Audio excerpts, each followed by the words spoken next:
నమస్తే, నేను మీ జర్నలిస్ట్ గొంగడి సీనన్న. సో ప్రస్తుతం మనం చూసుకున్నట్టయితే చేవెళ్ళ నియోజకవర్గంలో మరి ఎక్కడ చూసినా కూడా ఎన్నికల వేడి జోరుగా ఉంది.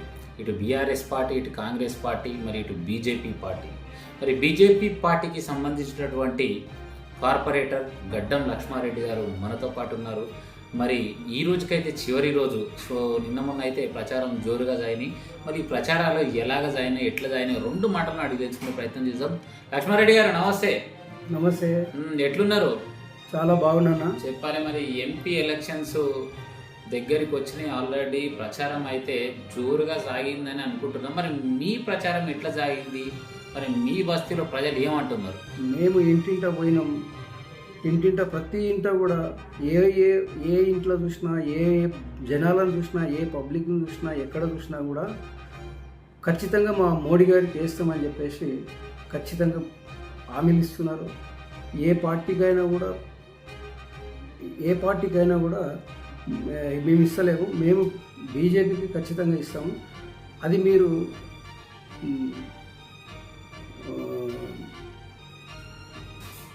ఇంతకు కొండ విశ్వేశ్వర రెడ్డికి ఓటు ఎందుకు వేయాలంటావు?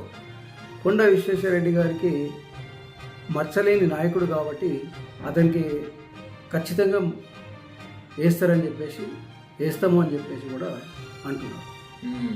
మరి ఇప్పటి వరకు మరి ఏ ఎలక్షన్లో చూసినా, మీ యొక్క కార్పొరేషన్లో చూసినట్టయితే బీజేపీకి మంచి హైప్ ఉంది. మరి ఇప్పుడు మీ వాటిలో తిరుగుతుంటే ప్రజలు ఏమంటున్నారు? మరి మా జనాలంతా కూడా, మా పబ్లిక్ అంతా కూడా చాలా కొండా విశ్వేశ్వరరెడ్డి గారికి కానీ, ఇప్పుడు మన సెంట్రల్లో మోదీ ఉన్నారు. మోదీ ఉన్నంతసేపు మేము ఖచ్చితంగా మా జనాలు మాత్రం మా వెంబడి ఉంటున్నారు. మనం ఖచ్చితంగా వేస్తామని చెప్పేసి హామీలు కూడా ఇస్తున్నారు.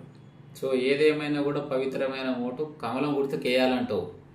ఖచ్చితంగా. చాలా మంది, అంటే ఎగ్జాంపుల్ చెప్పినట్టయితే రీసెంట్గా కాంగ్రెస్ పార్టీ రూలింగ్లోకి వచ్చింది. మన నాయకులు ఏమంటారు అంటే, మోడీ ఏమి ఇచ్చిండు, గాడిది గుడ్డు తప్ప అని అంటారు. మరి దాన్ని మీరేమంటారు? సీఎం రేవంత్ రెడ్డి గారు 6 గ్యారెంటీలు ఇచ్చిండు. అవును. 6 గ్యారెంటీలలో ఏ ఒక్క గ్యారెంటీ కూడా ఇప్పటి వరకు ఇంప్లిమెంట్ అయింది దాఖలు లేవు. అయింది కానీ ఉచిత బస్సు ఇచ్చారు కదా. ఉచిత బస్సు ఒకటి ఇయ్యగడం కాదు, ఇంకా రైతు బంధు ఉన్నది. రైతు 2 లక్షల రుణమాఫీ అన్నారు. ఇటువంటివి ఇంకా చాలా ఉన్నాయి, ఆయన చెప్పుకుంటే పోతాం. అవన్నీ కూడా ఇంప్లిమెంట్స్ కాలేదు. ఆయన కాలేదు. ఖచ్చితంగా ఆయన ఇంప్లిమెంట్ చేయడని మేమైతే గ్యారెంటీగా మేము అంటున్నాం. సో చివరిగా మరి మీ నియోజకవర్గంలో చేవెళ్ళ ప్రజలకు మరి ఓటు బీజేపీ పార్టీకి ఎందుకు వేయాలో స్పష్టంగా చెప్పండి. ఇక మోడీ గారు చేసినటువంటి పనులకి, ట్రిపుల్ తలాక్ కానీ, 370 ఆర్టికల్ కానీ, ఇటువంటి ఇప్పుడు రామ మందిరం కానీ, నిర్మాణం, ఇంకా అటువంటి చాలా ఉన్నాయి.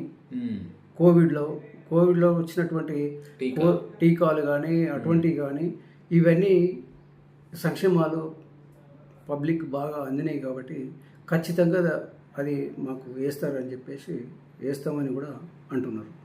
సో రైట్, ఏదేమైనా కూడా మరి తప్పకుండా మోడీకే వేయాలి, ఓట్ని మాత్రం వృధా చేయొద్దు అంటూ. చాలా మంది ఇప్పుడు హాలిడేస్ వచ్చినాయి, ఓట్లు ఏమి వేస్తాం, మరి ఎంజాయ్ ట్రిప్ పోదామంటారు. అసొంటోళ్ళకి ఏం చెప్తావు?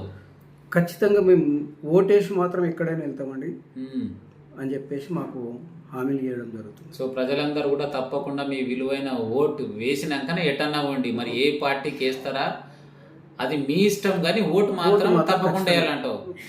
రైట్. సో ఏదేమైనా కానీ తన విలువైన సమయాన్ని కేటాయించి మరి ప్రతి ఒక్కరూ మీ విలువైన ఓట్ని కమలం పువ్వుకే వేయండి అంటూ తన మాటల్లోనే తెలియజేయడం జరిగింది. మరి అప్డేట్స్ కోసం చూస్తూనే ఉండండి DSK D6. ఉంటాం అలా. Thank you.